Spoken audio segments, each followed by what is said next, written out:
ഈ കേസില് വീണയുടെ എക്സാലോജി കമ്പനിയും ഇതിനകത്ത് ബിനാമി മാത്രമാണ്. ഇതിനകത്ത് പ്രതി എന്ന് പറയുന്നത് 100% കേരളത്തിന്റെ മുഖ്യമന്ത്രിയാണ്. ഇവിടെ 1,72,00,000 രൂപയുടെ കണക്ക് നമ്മൾ പറയുന്നു. ഒരു മഞ്ഞമലയുടെ ഒരു മൂല മാത്രമാണത്. ഞാൻ പറയുന്നത് കേരള സംസ്ഥാനത്തെ ഒരു പൊതുമേഖലാ സ്ഥാപനം, അത് ആ പൊതുമേഖലാ സ്ഥാപനം പങ്കാളിയായിട്ടുള്ള ഒരു പബ്ലിക് ലിമിറ്റഡ് കമ്പനിയിൽ സംസ്ഥാനം ഭരിക്കുന്ന മുഖ്യമന്ത്രിയുടെ മകൾ 1,72,00,000 രൂപ കൈപ്പറ്റുന്നു.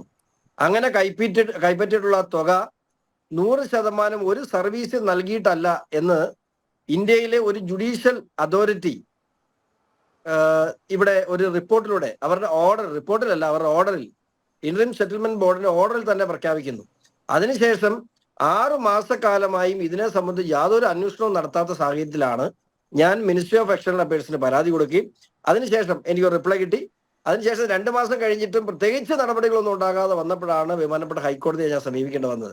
ഇപ്പോ ചേട്ടൻ പറഞ്ഞതനുസരിച്ച് സെക്ഷൻ 210 അനുസരിച്ചുള്ള എൻക്വയറി പ്രഖ്യാപിച്ചിട്ടുണ്ട്. കഴിഞ്ഞ ദിവസം അത് കേന്ദ്ര സർക്കാർ അഭിഭാഷകൻ കോടതിയെ അറിയിച്ചു. പക്ഷെ എന്റെ ആവശ്യം എന്ന് പറയുന്നത് സെക്ഷൻ 210 അനുസരിച്ചുള്ള എൻക്വയറി അല്ല, SFIO. ഇപ്പൊ ഇവിടെ നേരത്തെ സൂചിപ്പിച്ചു CBIയും അതുപോലെ അഴിമതി നിരോധന നിയമപ്രകാരം CBIയും അതുപോലെ കള്ളപ്പണം വെളുപ്പിക്കൽ കേസുമായി ബന്ധപ്പെട്ട് EDയും ഉൾപ്പെടെ അന്വേഷിക്കേണ്ടത്. അത് അങ്ങനെയല്ല. ഇത് SFIO 10 ലക്ഷം രൂപയ്ക്ക് മുകളിലുള്ള ഒരു കോർപ്പറേറ്റ് ഫ്രോഡിനെ സെക്ഷൻ 447 അനുസരിച്ച് ഇത് ഒരു സീരിയസ് ഫ്രോഡായി കണക്കാക്കാനേ കഴിയൂ. അതാണ് ഇന്നലെ പുറത്തു വന്ന റിപ്പോർട്ടിൽ കൃത്യമായി പരാമർശിച്ചിട്ടുള്ളത്. അങ്ങനെ ഒരു സീരിയസ് ഫ്രോഡിനെ സംബന്ധിച്ച് എൻക്വയറി നടത്താൻ അവകാശപ്പെട്ടിട്ടുള്ള അതോറിറ്റി എന്ന് പറയുന്നത് SFIO, സീരിയസ് ഫ്രോഡ് ഇൻവെസ്റ്റിഗേഷൻ ഓഫീസാണ്.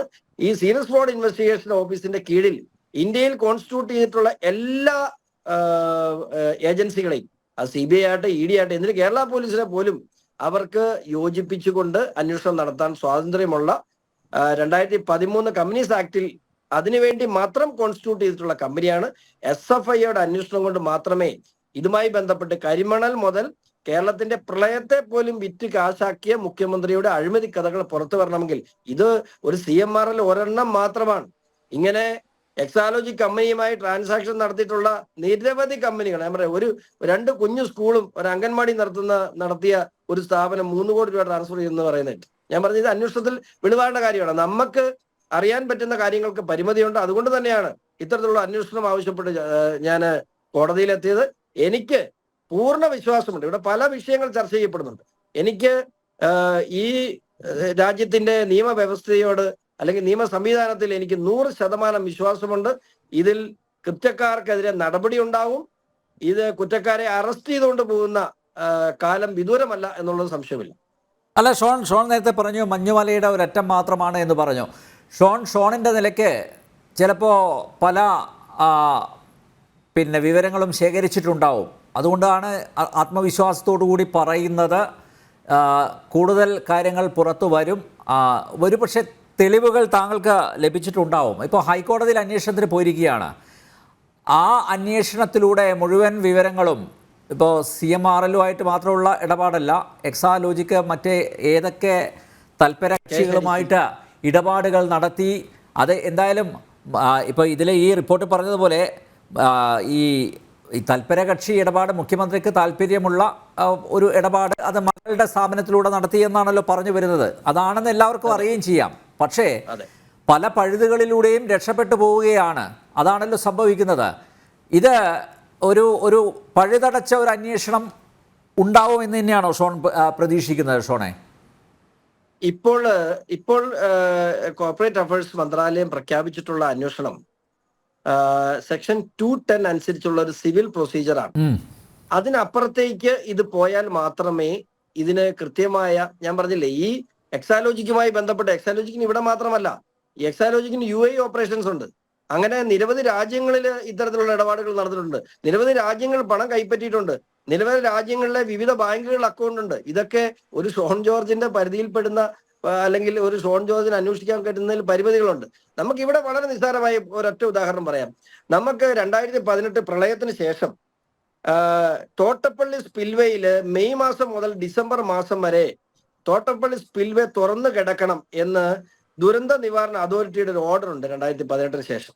ആ ഓർഡറിന്റെ പിൻബലത്തിൽ ആ ഓർഡറിന്റെ മറവിൽ, പിൻബലത്തിലല്ല, ആ ഓർഡറിന്റെ മറവിൽ 2013 മുതൽ കഴിഞ്ഞ 5 വർഷക്കാലമായി നിരന്തരമായി അവിടുന്ന് മണൽ വാരിക്കൊണ്ടിരിക്കുകയാണ്. എന്റെ വിശ്വാസം അനുസരിച്ച്, അവിടുന്ന് നാട്ടുകാർ പറഞ്ഞ അനുസരിച്ച്, അവിടുത്തെ പഞ്ചായത്ത് അധികൃതർ പറഞ്ഞ അനുസരിച്ച്, ഇവിടെ ഇലുമിനേറ്റ് എന്ന് പറയുന്ന വസ്തു, ആ മണലിൽ 48% ഇലുമിനേറ്റ് ഉണ്ട്. ആ CMR ഉണ്ടാക്കുന്ന CMRന്റെ ഏറ്റവും വലിയ റോ മെറ്റീരിയൽ ഇലുമിനേറ്റ് ആണ്. ആ ഇലുമിനേറ്റ് 48% അവിടെ ഈ വാരുന്ന മണലിനകത്തുണ്ട്.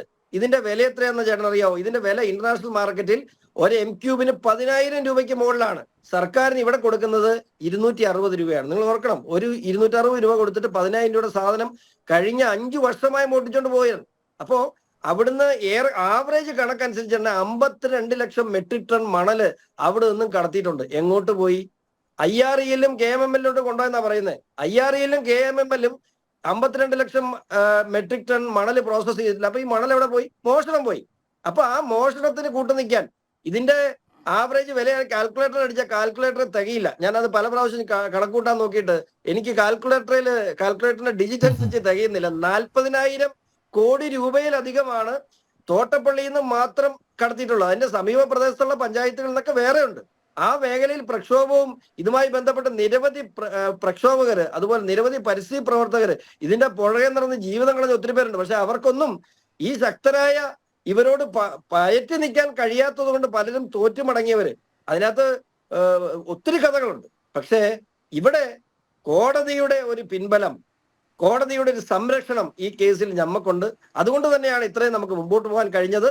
അതിൽ കൃത്യമായ നടപടി സ്വീകരിക്കും കേന്ദ്ര സർക്കാർ എന്ന് തന്നെ ഞാൻ ഉറച്ചു വിശ്വസിക്കുന്നു.